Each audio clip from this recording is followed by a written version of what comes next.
हाँ जी स्टूडेंट्स, तो today's topic of our discussion is principle of effective demand. ये भी Keynesian theory of income and employment का ही पार्ट है। मैंने आपको लास्ट लेक्चर में बताया था Keynesian theory of income and employment का whole view and its assumption, and the next part of Keynesian theory of income and employment is principle of effective demand. तो इफेक्टिव डिमांड क्या है? Effective जो term है, concept है effective demand, वो base है of the Keynesian theory of income and employment. तो जो लॉजिकल स्टार्टिंग पॉइंट है केन्जियन थ्योरी का, वो क्या है? Effective demand. तो सबसे पहले हमें पता होना चाहिए इफेक्टिव डिमांड। तो इफेक्टिव डिमांड हमें ये बताता है कि जिस तरह बाकी सारे इकोनॉमिक फैक्टर्स हैं, जिस तरह से वेजेस हैं, इंटरेस्ट है, रेंट है, उसको हम किस तरह से डिटर्मिन करते हैं? Accordings to its demand and its supply, where the demand for labour is equal to the supply of labour.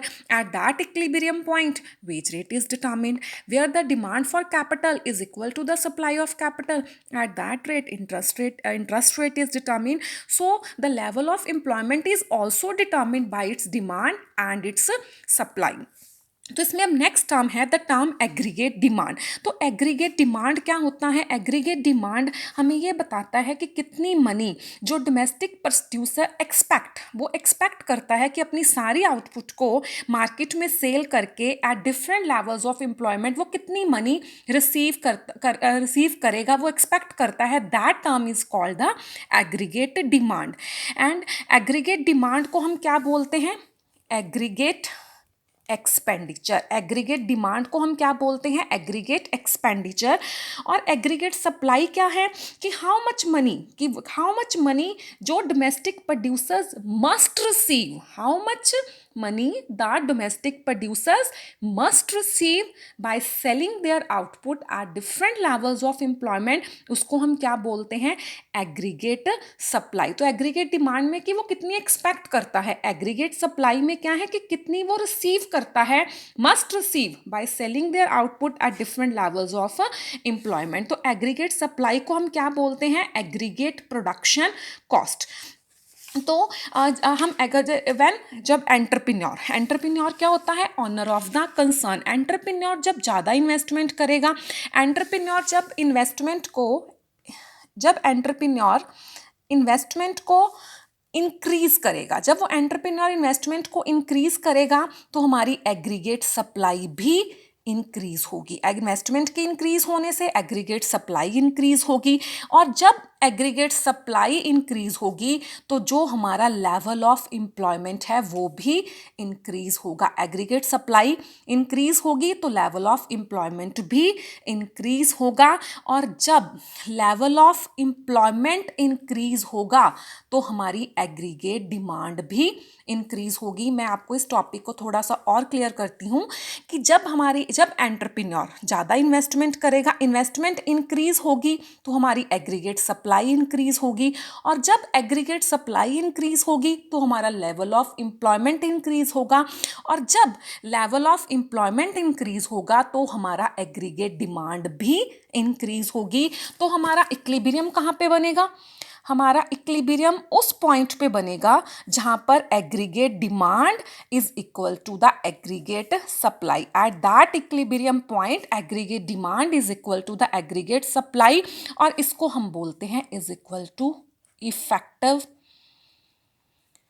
Demand. इसको हम क्या बोलते हैं? Effective demand. और जब हमारी इफेक्टिव डिमांड इंक्रीज होगी तो हमारी एग्रीगेट डिमांड भी इंक्रीज होगी और हमारी एग्रीगेट सप्लाई भी इंक्रीज होगी। मींस इफेक्टिव डिमांड इंक्रीज होगी तो एग्रीगेट डिमांड भी इंक्रीज होगी और एग्रीगेट सप्लाई भी इंक्रीज होगी, और लेवल ऑफ एम्प्लॉयमेंट भी इंक्रीज होगा। जब हमारी इफेक्टिव डिमांड इंक्रीज होगी, एग्रीगेट डिमांड इंक्रीज होगी, एग्रीगेट सप्लाई इंक्रीज होगी और लेवल ऑफ एम्प्लॉयमेंट इंक्रीज होगा, और जब हमारी इफेक्टिव डिमांड फॉल होगी तब हमारी एग्रीगेट डिमांड भी फॉल होगी, एग्रीगेट सप्लाई भी फॉल होगी और लेवल ऑफ एम्प्लॉयमेंट भी फॉल होगा। तो ये था whole concept of effective, the principle of effective demand. And the next topic is determination of effective demand. तो जो हमारी इफेक्टिव डिमांड है वो दो फैक्टर्स पर डिपेंड करती है, one is aggregate demand and the other is aggregate supply. मतलब जो हमारी इफेक्टिव डिमांड है वो दो चीज़ों पर डिपेंड करती है, एक एग्रीगेट डिमांड पे और एक एग्रीगेट सप्लाई पे। जब हम इन दोनों फैक्टर्स को इकट्ठा करेंगे तो वो हमारी क्या बन जाती है, इफेक्टिव डिमांड। जब aggregate demand and aggregate supply in दोनों फैक्टर्स को कंबाइन कर देंगे तो वो क्या बन जाएगी, हमारी इफेक्टिव डिमांड। तो जो लेवल ऑफ एम्प्लॉयमेंट कहाँ पे होगा, लेवल ऑफ एम्प्लॉयमेंट कहाँ पे होगा, लेवल ऑफ एम्प्लॉयमेंट कहाँ पे होगा, जहाँ पर aggregate demand is equal to the aggregate supply. तो लेवल ऑफ एम्प्लॉयमेंट कहाँ पे डिटरमिन करेंगे, जहाँ पर aggregate demand is equal to the aggregate supply. इसको हम बोलते हैं इज इक्वल इक्विलिब्रियम। ये हमारा क्या है, इक्विलिब्रियम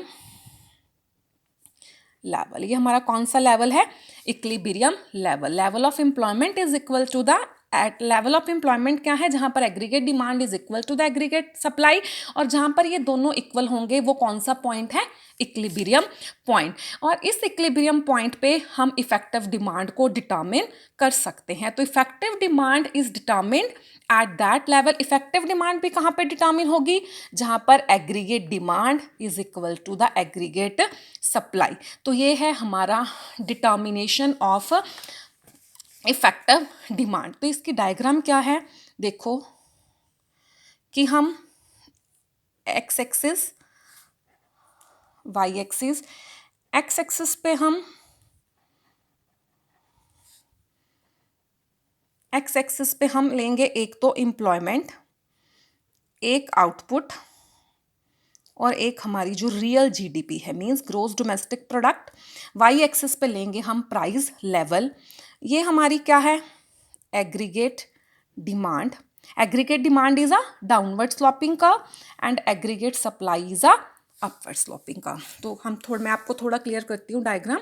एक्स एक्सिस पे हमने लिया है employment, output and real GDP, and Y axis पे हमने लिया है प्राइस लेवल।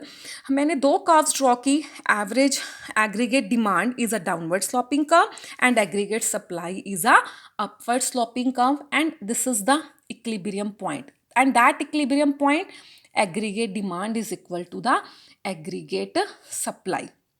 तो इसमें हम ये पार्ट्स ड्रॉ करेंगे, हम लाइंस ड्रॉ करेंगे, एक इक्विलिब्रियम से, एक और इस वाले पॉइंट से। इन पॉइंट्स को हम नेम दे देते हैं, point D, point A, point E, point B and point C.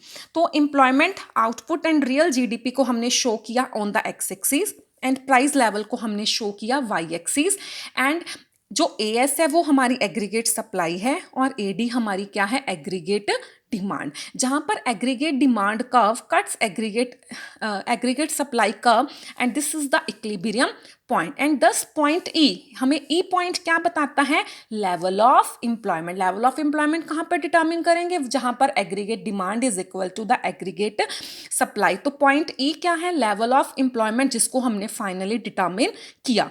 Suppose हमारी जो एग्रीगेट सप्लाई है वो है जो हमारी एग्रीगेट सप्लाई है वो है ए एन, जो हमारी एग्रीगेट सप्लाई है वो है ए एन, ये वाला पॉइंट इतना। और इस सिचुएशन में हम क्या है, जो ओ एन, जो हमारे पास ओ एन, हम इतने नंबर ऑफ लेबर्स लगाएंगे, O N number of labours, और ए एन हमारी क्या है, और ए एन हमारी क्या है, एग्रीगेट सप्लाई। तो O N number of labourers will get employment. जो at O N level of employment, तो जो हमारी एग्रीगेट डिमांड है, जो हमारी एग्रीगेट डिमांड है at O N level of employment, वो हमारी है एन डी। ये सारी हमारी एग्रीगेट डिमांड है, ये हमारी एग्रीगेट सप्लाई है, और ओ एन हमारा लेवल ऑफ एम्प्लॉयमेंट है। क्लियर है students? In this way by employing, इसका मतलब क्या है कि हम O N number of labourers को लगा के एंटरप्रेन्योर्स को कितनी मनी मिलती है, एन डी। एन डी उनको क्या मिलती है, N D amount of money, and spend वो कितना करते हैं, ए एन।